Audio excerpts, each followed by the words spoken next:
As David confronted a colossal wolf bearing a letter in its mouth on a deserted highway one night, he initially believed he was experiencing a hallucination. However, upon reading the startling contents of the letter, he swiftly sprang into action. While driving along the highway on a starry night, David spotted an obstruction ahead. He halted the car a few feet away, only to find his blood chilling at the sight of a wolf perched in the middle of the road, its gaze fixed upon him with piercing eyes. David contemplated fleeing in the opposite direction, but halted when he noticed a letter clutched between the wolf's teeth. In that moment, he questioned his sanity. What purpose could a wolf possibly serve on a deserted highway, clutching a letter? Despite his doubts, David resolved to confront the situation head-on. Summoning all his courage, he disembarked from the vehicle and cautiously approached the wolf. As the beast lowered its head, it relinquished the letter at David's feet, unraveling a shocking revelation involving a man named Boris and a dire circumstance. Boris was a veteran with a sad story. He had been deployed to Afghanistan to fight in the war. In the beginning, he couldn't have been more proud to serve his country. He felt that he was part of something much greater than himself. Unfortunately, his wife did not share his views. They were a newly married couple with their first baby on the way when he was deployed for the first time. The whole situation was rather overwhelming for her. So, when Boris came back after his first deployment, still in one piece and in good health, she begged him to leave the army. Their daughter, Alenka, now a year old, was too much for her to care for on her own. Boris didn't want to retire, so he went back on his second deployment. However, this time around, he wasn't as lucky. Tragedy struck in more ways than one. He had been on a routine check of their specified area when someone missed an IED. All Boris could remember was the loud bang and flash of light. When he awoke, he found himself in the hospital missing a leg. The other one had sustained terrible injuries, and some shrapnel was still embedded in some places. This meant that he would always run the risk of infection in some way or another. Once the news reached home, a second tragedy struck. Boris had been trying to get a hold of his wife for a few days, but he had been unsuccessful. That is until he got a phone call from his mother. She told him wearily that his wife had vanished and left Alenka in her care.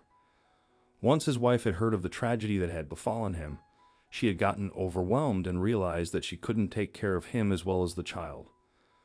Boris reeled at the news of his wife leaving him. Now, not only did he have to deal with being disabled, but he also had to take care of his daughter on his own. He knew he needed to get back to her as soon as he could. That poor baby had gone through too much already.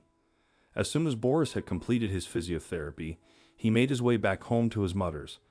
Alenka was over the moon to see her father. He was her hero in every way. This only strengthened Boris' resolve to be a better dad. He and his daughter stayed with his mother for a few years, but he soon realized that the city was not the place for his little girl to grow up. He wanted her to feel free and enjoy the outdoors.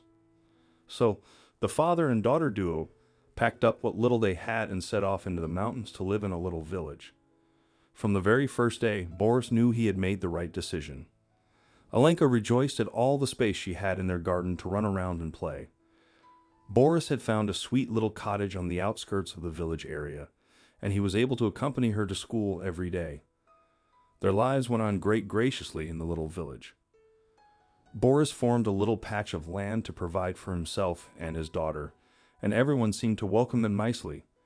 The only problem Boris had to face was his daughter being lonely. In an ideal world, he would have had more children with his wife, and his daughter would have had siblings. But unfortunately, this was not meant to be. Alenka saw a simple solution to this problem, though. She just wanted a dog. This wasn't such a complicated request, but it brought back painful memories to Boris. He had trained a dog during his time in the army, and when it passed, he had felt devastated. He wasn't ready for another pet, and so he denied his daughter this luxury. He didn't want to see her heartbroken as he had been. However, fate had other plans for the pair. A little soul came across their paths when they least expected it. One Sunday, while they were on their weekly walk, they heard a faint cry. They walked toward the sound and found something startling. On the railway tracks in front of them was a tiny little gray bundle of fur. Alenka ran up to it before Boris could stop her. She scooped it up and brought it back to her father to see. There in her arms was the tiniest wolf pup he had ever seen. Without so much as a word, Alenka simply began walking home with her newfound friend. Boris could see the love she had for the sweet little animal and felt he couldn't part her from it. It wasn't long, though, before the wolf began to grow exponentially. Alenka called him Serge, and they were inseparable as a pair. Wherever she went, he followed. In some ways, it gave Boris complete peace of mind, as he knew she would always be safe with a big wolf by her side. He spent lots of time training him, and because of his intelligence, he was very confident that the training would hold. He just didn't realize how vital it would soon become to him. Every day, Serge would trot into the town at the same time to accompany Alenka home from school. It was a ritual that also helped Boris immensely because he didn't have to labor down the road with his crutch every day. However, one day when Serge got to Alenka, she could tell immediately that something was very wrong. Serge seemed very uptight and anxious. He jumped around her and moaned as if there was something wrong with him. It wasn't until she got home that she saw what the issue was. Her father was laying in bed, very pale. He could barely muster the energy to greet her as she entered his room. Alenka had seen him in this state before.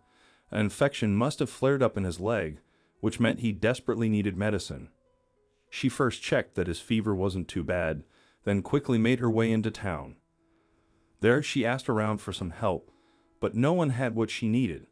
So she went back home and asked her father what to do. He consulted her and said that the fever would pass and that he would soon be all right. However, he was very, very wrong. A few hours passed.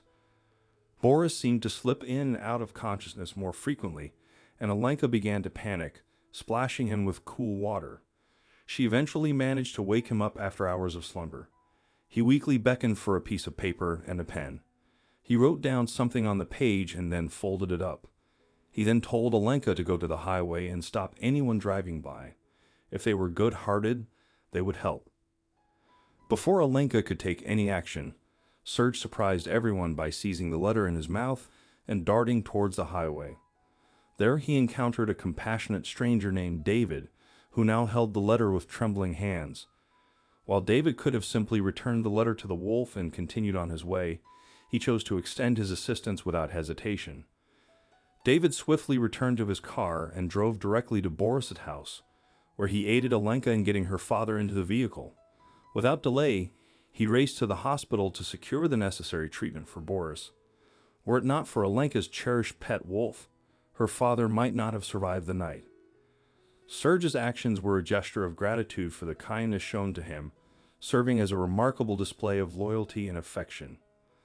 This event would undoubtedly remain etched in their memories as an extraordinary demonstration of care and love.